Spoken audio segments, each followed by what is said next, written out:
안녕하세요. 책을 읽고 함께 나누는 북훈입니다.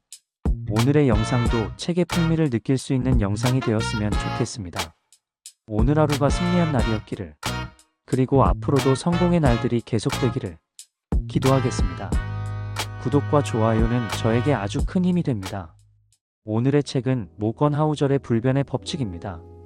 저자는 세계적인 베스트셀러, 돈의 심리학의 저자이며, 이번 책은 저자가 역사를 공부하며 깨닫게 된 이야기를 책에 담았다고 이야기합니다.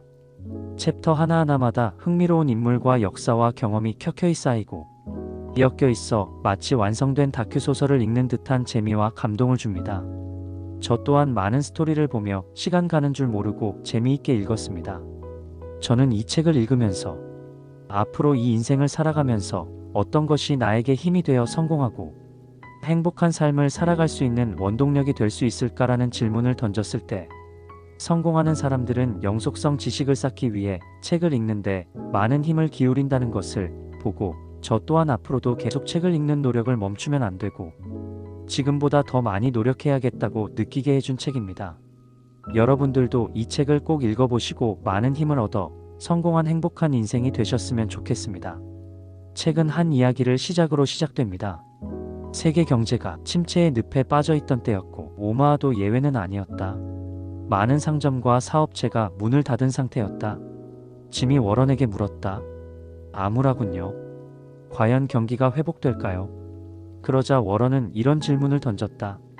짐, 1962년에 가장 많이 팔린 초코바가 뭔지 알아요? 모르겠는데요. 스니커즈였어요. 그럼 현재 가장 많이 팔리는 초코바는 뭘까요? 짐이 대답했어요. 모르겠습니다. 워런이 말했습니다. 스니커즈예요. 대화는 거기서 끝났다. 저자가 이 책에서 들려주고자 하는 것은 늘 변화하는 세상에서 절대 변하지 않는 것들에 관한 이야기다. 그럼 이제 저자가 이야기하는 23가지를 차례대로 요약해 드리도록 하겠습니다. 첫 번째, 이토록 아슬아슬한 세상. 저자는 이야기합니다. 역사를 보면 세상이 얼마나 아슬아슬한 곳인지 깨닫게 된다. 때로 역사의 흐름을 바꾼 중대한 사건은 전혀 예상치 못한 접촉이나 별 생각 없이 무심코 내린 결정 때문에 일어났다. 그것이 경이로운 결과를 낳기도 하고 비극을 불러오기도 한다. 미래를 알려면 과거를 알아야 한다고 합니다. 하지만 아무리 과거를 안다고 해도 미래로 가는 시간 동안 여러 사건으로 인해 예측하지 못하는 상황이 벌어진다는 것이죠. 또 다른 하나는 특정한 사건이 아닌 사람들의 행동 패턴을 알고 예측해야 하는 것입니다. 나비 효과라고도 하죠. 한 가지 사건이 후속 결과를 낳는데 이는 어떤 결과를 낳을지는 예측할 수가 없습니다. 그래서 저자는 우리가 열린 상상력을 가지고 다양한 가능성을 고려해야 한다고 이야기합니다. 사건 또한 돈과 같이 복리로 효과가 나타나는 것을 알 수 있습니다. 미약하게 시작된 뭔가가 나중에 얼마나 거대해질 수 있는지를 처음에는 직관적으로 느낄 수가 없다는 사실입니다. 두 번째, 보이지 않는 것, 리스크. 저자는 우리는 미래를 예측하는 능력이 형편없지만 사실은 매우 뛰어나다고 이야기합니다.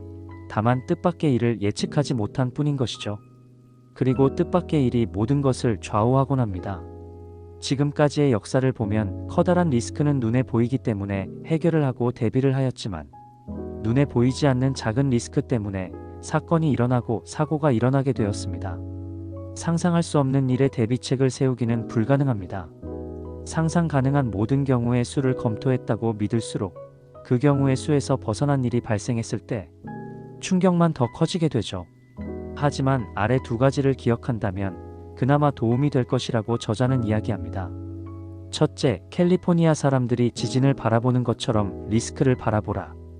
그들은 대규모 지진이 언제고 반드시 일어날 것이라고 생각한다. 어쩌면 지진이 100년 동안 일어나지 않을 수도 있지만 건물이 지진을 견딜 수 있도록 설계되어 있다고 합니다. 오로지 예측에만 의존하기보다는 언제 어디서 닥칠지 모를지라도 리스크가 언제든 반드시 올 것이라고 예상하고 있는 편이 낫습니다. 둘째, 상상할 수 있는 리스크만 대비하면 상상하지 못한 리스크는 준비되지 않은 채로 맞아야 한다는 사실을 기억하라. 개인 재정을 예를 들어 이야기합니다. 저축액은 과하다고 느껴질 정도가 적절하다고 생각하고 관리해야 한다. 세 번째, 기대치와 현실. 행복은 본인이 생각하는 기대치에 달려 있습니다. 투자자 찰리 멍거는 이렇게 이야기합니다. 세상을 움직이는 것은 탐욕이 아니라 시기심이라고. 객관적 부라는 것은 존재하지 않는다. 모든 것은 상대적이며 대개는 자신의 주변 사람들과 비교하기 마련이다. 그것은 내가 삶에서 무엇을 얻을 자격이 있는지, 무엇을 기대해야 하는지 결정하는 가장 쉬운 방법이다. 98세의 찰리 멍거에게 당신은 매우 행복해 보입니다. 삶에 만족하는 것 같군요. 행복한 삶의 비결이 무엇입니까? 라고 물었습니다. 그러자 그는 이렇게 대답했습니다. 행복한 삶을 위한 제 이론칙은 기대치를 낮추는 것입니다. 비현실적인 기대치를 갖고 있으면 평생 괴로워집니다. 합리적인 기대치를 갖고 당신이 맞이한 결과가 좋든 나쁘든 침착함과 평정심을 갖고 받아들이십시오. 네 번째, 인간, 그 알 수 없는 존재. 어떤 한 가지에서 비정상적으로 뛰어난 사람은 다른 어떤 것에서는 비정상적으로 형편없는 경향이 있습니다. 스티븐 잡스의 성격은 따로 이야기하지 않아도 아주 독특하고 괴팍하고 소유욕이 강하고 이기적이고 무례하고 같이 일하는 사람들과 주변 사람들이 아주 피곤해하는 스타일이었으며, 일론 머스크는 여러 사건과 언행과 행동을 보면 아주 독특한 사람인 것을 알 수가 있습니다. 엄청난 성취를 이뤄내는 사람은 엄청난 실패를 가져올 수 있는 리스크를 감수하곤 합니다. 그렇다면 어떤 사람이 성공한 기업 또는 위대한 국가의 리더가 될까요? 단호하고 낙관적이고 노라는 답을 허용하지 않고 자신의 능력을 무조건 확신하는 사람이 성공한 기업이나 국가의 리더가 될 확률이 높습니다. 다섯 번째, 확률과 확실성. 인간의 흔한 행동 특성 하나는 불확실하고 확률론적인 세상에 살면서도 확실성을 애타게 원한다는 것입니다. 리스크 및 불확실성과 관련된 수학적 계산을 이해하는 일은 어렵습니다. 지금까지 사람들은 그것과 늘 씨름해왔고 앞으로도 그럴 것입니다. 때로는 발생 가능성이 높은 일이 발생하지 않고 때로는 발생 가능성이 낮은 일이 발생합니다. 이는 세상사의 가장 중요하고도 혼란스러운 현상 중 하나입니다. 이 책의 저자는 미디어와 통신이 발달하지 않았을 시기와 지금을 비교해서 설명을 해주고 있습니다. 과거 미디어가 발달하지 않았을 때는 자신의 동네 또는 옆 동네까지가 세상에 일어나는 모든 일이었지만 지금은 전 세계로 그 범위가 늘어나게 되었죠. 그 때문에 우리는 지금 모든 소식을 듣게 되었고 나쁜 사건이 점점 더 늘어나는 것처럼 느껴지지만 이는 통계적 확률의 결과라고 이야기를 합니다. 과거에도 늘 일어난 나쁜 일이 현재 더 많이 접하게 되었을 뿐이라는 것이죠.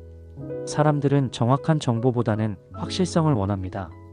그렇기 때문에 전문가나 통계 자료들을 의지하곤 하지만 연구 결과를 보면 예측하는 능력이 형편없다는 것을 볼 수 있습니다. 하지만 그렇다고 사람들은 확실성이 너무 소중해 그것을 얻으려는 시도를 절대 멈추지 않을 것이라는 것입니다. 그리고 만일 미래를 알게 되고 그 미래가 얼마나 불확실한지 깨닫게 된다면 내일을 시작할 힘이 생길까요? 저자는 하루를 시작할 의욕조차 생기지 않을 것이라고 이야기합니다. 우리는 확률과 큰 숫자를 제대로 이해하지 못하기 때문에 일상적이고 필연적인 리스크, 확률적으로 볼 때 언제고 일어나게 되어 있는 리스크에 과도하게 민감해집니다. 여섯 번째, 뛰어난 스토리가 승리한다. 뛰어난 아이디어나 옳은 설명 또는 합리적인 이론이 승리하는 것이 아니다. 청중의 마음을 사로잡아 공감을 끌어내는 스토리를 들려주는 사람이 대개 성공한다. 성공하는 사람은 스토리를 잘 사용하는 사람입니다. 저자는 이야기합니다. 훌륭한 스토리가 통계 자료보다 더 큰 설득력이 있고 틀린 답을 갖고 있지만 뛰어난 스토리텔러라면 성공할 가능성이 크다. 옳은 답을 갖고 있으면서 동시에 뛰어난 스토리텔러라면 성공할 가능성은 거의 100%다. 지금까지 늘 그래왔고 앞으로도 그럴 것이다. 역사에는 그런 사례가 부지기수다. 스티븐 호킹 박사는 이야기합니다. 누군가 내게 그러더군요. 책의 방정식이 하나 늘어날 때마다 판매량이 절반으로 줄 것이라고요. 독자들이 원하는 것은 지루한 강의가 아니라 기억에 남는 스토리다. 제가 이 책을 읽으면서도 느끼는 점입니다. 저는 요약을 해드리고 있어 이 책에 나와 있는 이야기를 다 해드리지 못하지만 저자는 정말 많은 스토리를 책에 넣어 함께 이야기를 하고 있습니다. 가장 설득력 있는 스토리는 사람들이 옳다고 믿고 싶어하는 것을 말해주는 스토리 또는 사람들이 직접 경험한 것과 관련된 스토리입니다. 여러분들도 이 책을 읽어보시면 스토리가 주는 힘을 느끼실 수 있으실 겁니다. 7번째, 통계가 놓치는 것. 머리로는 도저히 이해되지 않는 일들이 시도 때도 없이 벌어진다. 사람들은 늘 터무니없는 결정을 내리고 이성적 사고라는 것 자체를 모르는 듯 기이하게 행동한다. 지금도 계속해서 발생하고 있는 전쟁과 과거에 일어났던 학살들을 살펴보면 상식적으로 이해가 되지 않고 이성적이지 않은 사건들이 계속해서 발생을 하고 있습니다. 세상의 어떤 것들은 중요함에도 측정이 불가능합니다. 제프 베이조스는 이야기합니다. 경험에 의거한 정보와 데이터가 일치하지 않을 때는 대개 전자가 옳다는 사실을 깨달았다. 측정 방법에 문제가 있는 것이다. 8번째, 평화가 혼돈의 씨앗을 뿌린다. 저자는 평화에 안주하다 평화가 혼돈의 씨앗이 되어 열매가 열려 결국엔 터지게 되는 상황을, 경제와 전 세계를 큰 충격과 혼란을 안겨준 코로나19를 예를 들어 이야기합니다. 세인트루이스 워싱턴 대학교의 경제학 교수였던 하이먼 민스키 교수는 우리는 경기 침체를 뿌리 뽑을 수 없다고 이야기하는데, 긴 호황기를 거치는 동안 경제 안정에 기여하는 금융 시스템에서 경제 불안정에 기여하는 금융 시스템으로 변화한다.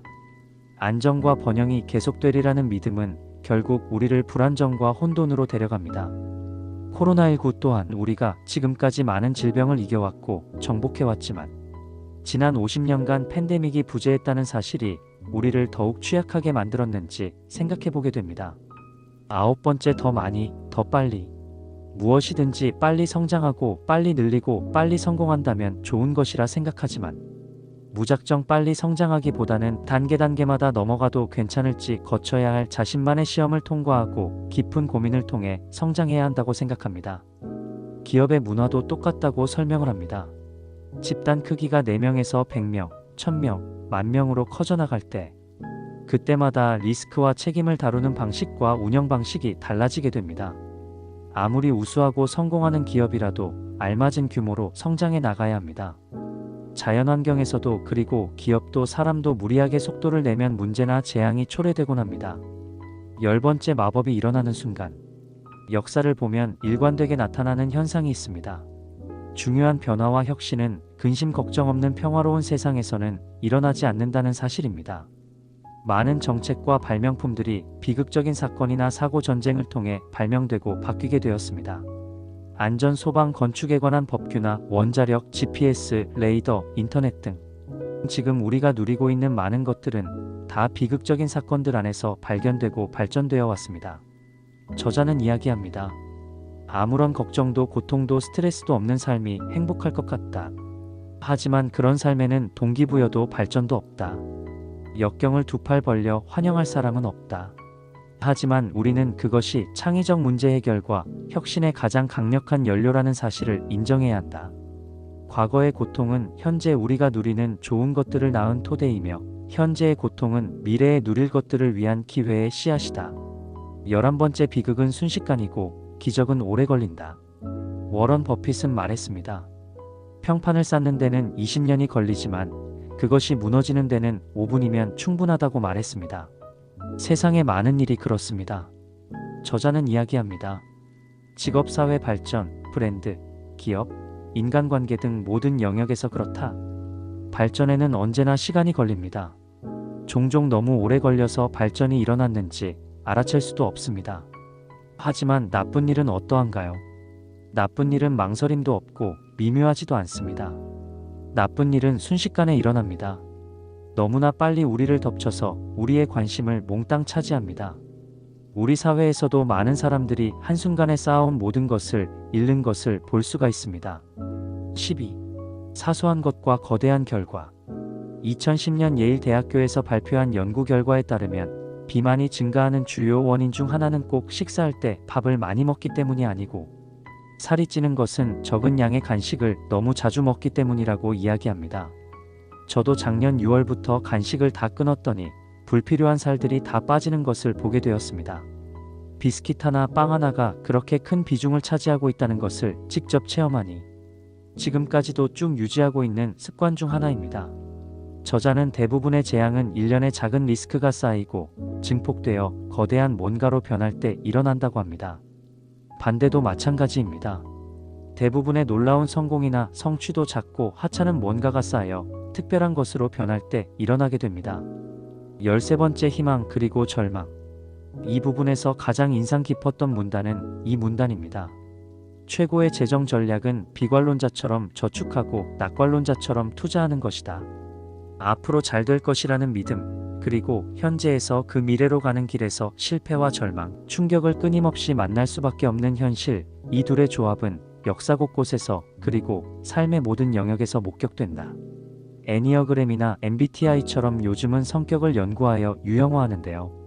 자신의 강점과 약점이 무엇인지 파악을 하기 위해 검사를 합니다.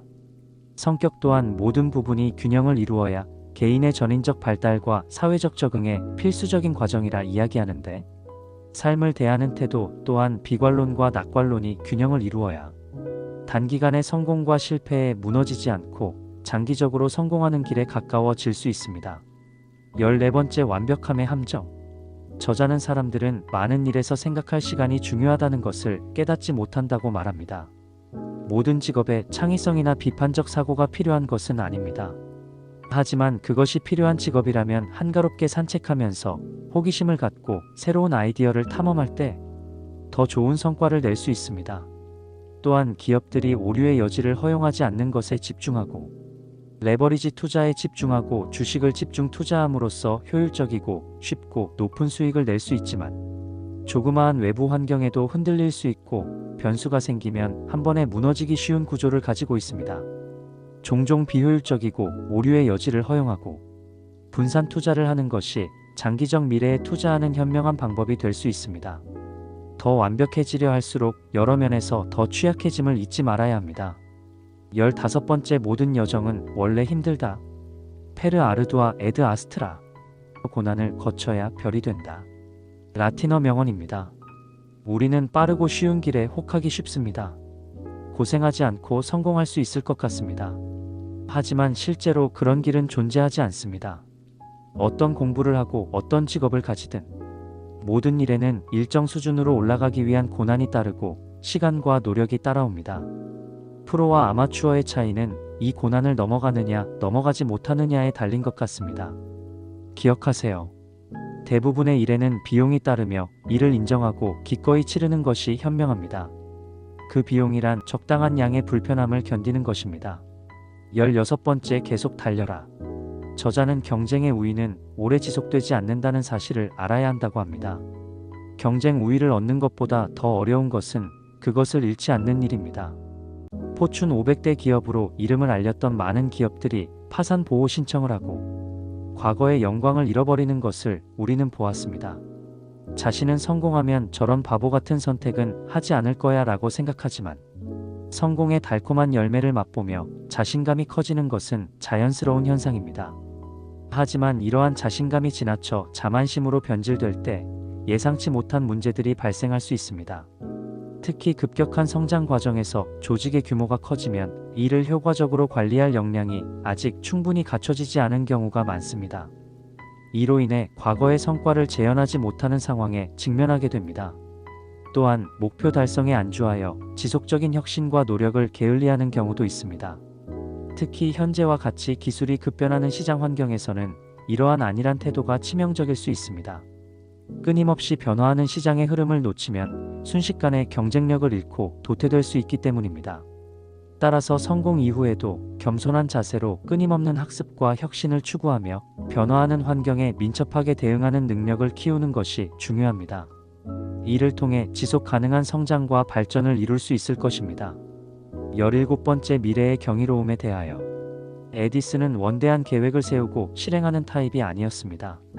그보다는 이것저것 시도하면서 다량의 결과물을 만들어내는 발명가였습니다. 그 과정에서 만난 작은 발견들이 서로 결합되고 시너지 효과를 내면서 더 의미 있는 발명품으로 이어진다고 확신했습니다. 예를 들어 에디슨은 전구를 최초로 발명한 인물이 아닙니다. 이미 만든 것을 개량해서 훨씬 나은 제품으로 만들었을 뿐입니다. 저자는 이야기합니다. 완전히 다른 능력과 관점을 지닌 다른 누군가가 그 기술을 토대로 결국 무엇을 창안해내느냐도 중요하고, 사소해 보이는 두 가지가 결합해 엄청난 뭔가로 증폭될 수 있다는 사실을 잊으면 안 됩니다. 사소한 기술과 또 다른 사소한 기술이 만나 세상을 바꿔놓는 기술이 되는 것입니다. 안성은 저자의 믹스믹스라는 책도 재미있게 읽었던 기억이 있습니다. 이 책의 저자는 이야기합니다. 인간의 창조는 완전히 새로운 것을 창조하는 것이 아니라 세상에 존재하는 것을 섞는 것이다. 18번째 보기보다 힘들고 보이는 것만큼 즐겁지 않다. 저자는 모든 것이 세일즈다라는 조언의 의미를 깨닫는데 조금 시간이 걸렸다고 이야기를 합니다. 저도 한번 곰곰이 생각을 해보았습니다. 흔히 직장인들에게 적용되는 말 같지만 우리가 살아가고 있는 순간들을 이야기하는 것이 아닌가 생각합니다. 우리는 남에게 보여지는 이미지를 중요시하며 살아가고 있습니다. 어떤 사람들은 일부러 그런 이미지를 만들기도 하고 SNS를 통해 좋은 모습만 보여주려고 노력합니다. 남들에게 보여지는 그 이미지가 정말로 노력하여 성취한 모습이고 정말 즐거운 모습일 수 있지만 그 행복해 보이는 이미지 뒤에 내면의 고통을 숨긴 채 좋은 모습만 보여지고 있는 것일 수도 있습니다. 그러니 그 모습을 이루기까지의 노력과 고난들이 있기에 마냥 부러워할 이유가 없습니다. 그리고 저자는 이야기합니다. 겉으로 드러내진 않지만 누구나 이런저런 문제와 힘겹게 싸우고 있습니다. 당신이 그 사람을 깊이 알기 전까지는 그 사실을 알 수 없습니다. 그러니 그것을 잊지 말고 당신 자신과 타인에 대해 더 너그러워지길 바랍니다. 19번째 인센티브. 세상에서 가장 강력한 힘. 저자는 멕시코의 마약왕 엘차포에 관한 이야기를 합니다. 살인과 범죄를 일삼는 이 마약 카르텔 보스가 가난한 고향 마을에서 대단히 인기가 높으며 영웅으로 추앙받는다는 내용이 나오는데 주민들은 범죄자인 그를 오히려 보호해 주었다고 말합니다. 마약 카르텔의 보스가 자신의 고향 마을에서 영웅으로 추앙받는 현상은 단순한 경제적 이해관계를 넘어선 복잡한 사회문화적 구조를 반영합니다. 이는 선한 의도를 가진 평범한 사람들조차 잘못된 행동을 지지하거나 참여하게 만드는 강력한 인센티브 구조의 존재를 보여줍니다. 인센티브가 객관성을 방해하는 현상은 고객이 돈을 지불하고 전문가의 견해를 얻는 서비스 산업에서 많이 나타나는데 저자는 의대생들이 학교에서 배우지 않는 것이 의사와 의학의 차이라고 말합니다. 의학은 생물학적 이론을 토대로 한 학문이지만 의사라는 직업에는 환자의 기대치와 니즈를 고려해 행동하고 보험 제도를 이해하고 효과적인 의사소통을 하는 등의 사회적 기술이 필요합니다. 20번째 겪어봐야 한다. 직접 경험하는 것만큼 강한 설득력을 가진 것은 없다. 정말 100번 공감하는 말입니다. 지금 이렇게 책을 읽으면서 공부를 하고 있지만 내가 직접 겪어 삶으로 살아내고 내 살에 부딪힌 경험들로 바뀐 변화와 교훈들은 절대로 책에 나오는 이야기를 보고 생각하고 느끼며 변화되는 것과는 비교가 안 되는 것 같습니다. 그리고 글로 다른 사람의 이야기를 보며 공감하지만 내가 정작 그 사람의 상황이 되어보고 성공한 삶이던 실패한 삶이던 직접 경험하고 나면 아, 이런 거구나 하고 깨닫게 되고 그 상황은 생각한 것보다 훨씬 더 복잡하다는 것을 알 수 있다고 이야기합니다. 요컨대 겪어봐야 한다. 21번째 멀리 보는 것에 관하여. 장기적 목표는 자신하기 쉽지만 달성하기는 쉽지 않다. 저자는 이야기합니다. 장거리 달리기는 당신이 견뎌야 하는 단거리 달리기들의 집합이다. 혼자서만 장기적 계획을 확신하는 것으로는 부족하다. 당신의 파트너나 동료, 배우자, 친구도 함께해야 한다. 때로 고집은 인내심이라는 가면을 쓴다. 진정한 장기적 사고를 하려면 인내심과 고집을 구분할 줄 알아야 합니다. 절대 변하지 않을 소수의 것들을 파악한 뒤 그 외의 나머지는 전부 지속적인 업데이트와 수정이 필요한 대상으로 분류하는 것입니다. 그렇게 파악된 변하지 않는 것들이 장기 전략을 적용할 대상이 됩니다. 장기전에서는 시간 자체보다 유연성이 더 중요하다. 장기 전략을 세우되 목표일을 유연성 있게 관리하면 성공 확률이 훨씬 더 커집니다. 영속성 지식을 발견해야 합니다. 이는 책 속에 숨어 있습니다. 그렇기 때문에 찾기가 힘듭니다. 우리가 직접 찾아서 읽고 노력을 해야 되기 때문입니다. 하지만 그렇기 때문에 축적될수록 그 가치를 발휘합니다. 영속성 지식은 당신이 이미 가진 지식과 합쳐지고 상호작용하면서 시간이 흐를수록 복리로 쌓이게 됩니다. 많은 부자들과 성공한 사람들이 책을 읽고 있고 꼭 읽으라고 추천하는 이유가 여기에 있습니다. 그들의 지식은 복리로 쌓이고 있습니다. 22번째 복잡함과 단순함. 저자는 말합니다. 인간의 행동에는 참으로 별난 구석이 있다. 복잡한 것, 지적 호기심을 자극하며 고도의 두뇌 활동이 필요한 일에 마음이 끌리고 복잡하지만 효과가 덜한 것이 아니라 단순하지만 효과가 좋은 것을 무시한다는 점입니다. 최근 리뷰 영상을 올린 아주 작은 습관의 힘에서도 이야기합니다. 웬만하면 쉽게 가는 게 좋습니다. 모든 행동에는 특정한 양의 에너지가 드는데 에너지가 많이 들수록 그 행동을 덜하게 됩니다. 동기가 일어나고 흥미를 느꼈던 처음에는 그 일을 시작할 만큼 힘을 모을 수 있습니다. 하지만 며칠이 지나면 너무 큰 노력이 들어가기에 지치고 맙니다. 어떤 습관에 필요한 에너지가 적을수록 그 일을 할 가능성이 커지게 됩니다. 23번째 상처는 아물지만 흉터는 남는다. 언제나 인간은 고난을 겪은 후 새로운 현실에 적응하고 회복하지만 고난의 흉터는 영원히 남는다. 그 흉터는 리스크나 보상, 기회, 목표에 대한 우리의 관점을 영영 바꿔놓는다. 당신과 다른 경험을 한 사람은 당신과 다른 사고방식이나 관점을 지니기 마련이다. 그들은 다른 목표, 다른 견해, 다른 욕구, 다른 가치관을 지닌다. 따라서 사실 대부분의 논쟁은 의견이 아니라 경험이 충돌하는 상황이다. 왜 저 사람은 나와 의견이 다를까?